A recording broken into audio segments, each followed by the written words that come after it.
नमस्ते बच्चों, Sonia Verma Hindi classes YouTube channel में आप सभी का स्वागत है। और आज मैं आपके साथ डॉक्टर गणपति चंद्रगुप्त के इतिहास से संग्रहित आधुनिक काल के प्रश्नों की प्रश्नावली 36 साझा करूंगी। आज की प्रश्नावली में लगभग 25 क्वेश्चंस हैं, तो जो सभी बहुत महत्वपूर्ण हैं। इससे पहले मैंने आचार्य हजारी प्रसाद द्विवेदी की इतिहास ग्रंथ से संग्रहित प्रश्नों की प्रश्नावली जारी की थी, जो लगभग 70 प्रश्नों की है और सभी क्वेश्चंस अत्यंत महत्वपूर्ण हैं, तो उस वीडियो को ज़रूर देख लें। मैंने अपने इस रजिस्टर में लगभग 1600 प्रश्नों का संग्रह किया है और मैं इन सभी प्रश्नों को आपके साथ साझा करने का और जल्दी से जल्दी साझा करने का प्रयास कर रही हूँ, क्योंकि आपकी परीक्षा अब निकट है और आपका ज़्यादा से ज़्यादा प्रश्नों से परिचय होना अत्यंत आवश्यक है। तो आज की वीडियो में भी अत्यंत महत्वपूर्ण प्रश्नों का संग्रह है। तो चलिए वीडियो को आरंभ करते हैं। आज की प्रश्नावली 1227 नंबर के प्रश्न से मैं आरंभ कर रही हूँ। तो देख लीजिए एक बार प्रश्नों को। खड़ी बोली पद आंदोलन कब आरंभ हुआ था? तो सन 1857 ईस्वी में खड़ी बोली पद का आंदोलन आरंभ हो गया था अयोध्या प्रसाद खत्री के नेतृत्व में। अगला प्रश्न, खड़ी बोली पद के प्रवर्तक कौन माने जाते हैं? तो श्रीधर पाठक। सर्वप्रथम किसने खड़ी बोली में पद अनुवाद किया? तो श्रीधर पाठक जी ने। खड़ी बोली पद्य की प्रथम अनुदित रचना कौन सी मानी जाती है?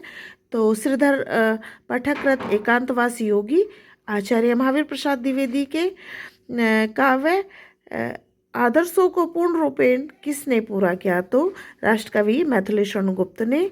अगला क्वेश्चन, आचार्य महावीर प्रसाद द्विवेदी के कौन से शिष्य राष्ट्रकवि पद पर प्रतिष्ठित हुए? तो मैथिलीशरण गुप्त। 1233 नंबर का प्रश्न, महत्वपूर्ण किस रचना से छायावाद का आरंभ माना जाता है? तो बाबू जयशंकर प्रसाद कृत झरना, जो 1919 में प्रकाशित हुई थी, उससे छायावाद का आरंभ माना जाता है। प्रसाद कितने वर्ष जीवित रहे? प्रसाद लगभग 48 वर्ष जीवित रहे।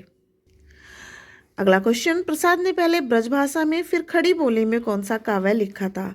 तो प्रेम पथिक नामक जो काव्य ग्रंथ है, प्रसाद जी ने पहले वह ब्रजभाषा में लिखा और फिर उसे खड़ी बोली में लिखा था।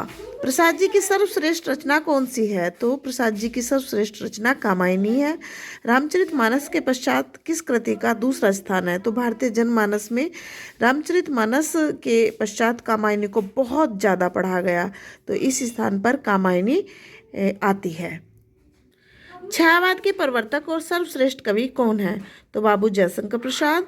छायावाद के दूसरे प्रसिद्ध कवि कौन है? तो प्रकृति के सुकुमार कवि पंत। सुमित्रा नंदन पंत कृत लोकायतन किसके जीवन पर आधारित है? तो पंत जी ने लोकायतन को महात्मा गांधी के जीवन पर रचा था। पंत की पहली काव्य रचना कौन सी थी? तो उनकी पहली रचना वीणा मानी जाती है। वीणा है ही, मानी नहीं जाती।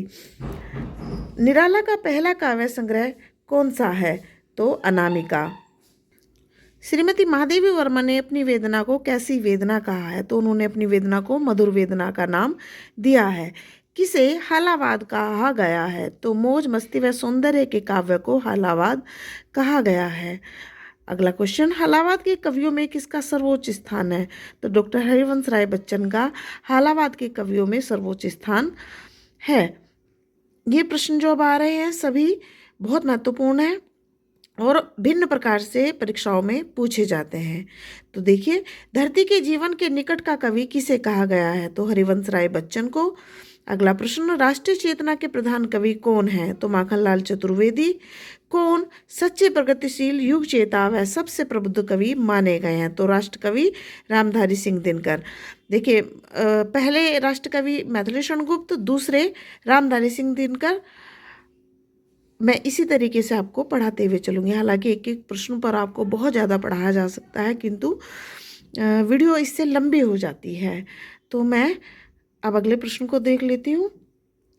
राष्ट्रीय मानवता व उदात्त कोमल भावों की कवित्री कौन है? तो श्रीमती महादेवी वर्मा की प्रिय सखी सुभद्रा कुमारी चौहान राष्ट्रीय मानवता व उदात्त कोमल भावों की कवित्री मानी जाती है।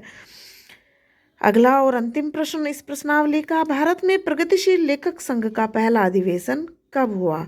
तो सन 1936 ईस्वी में प्रगतिशील लेखक संघ का पहला अधिवेशन हुआ था लखनऊ में, और इसके प्रथम जो अध्यक्ष थे वह मुंशी प्रेमचंद थे। आशा करती हूँ आज की प्रश्नावली आपको अच्छी लगेगी, क्योंकि बहुत बेहतरीन प्रश्नों का संग्रह इस प्रश्नावली में है। मेरी सभी प्रश्नावली लगभग ऐसे ही बेहतरीन प्रश्नों से युक्त हैं।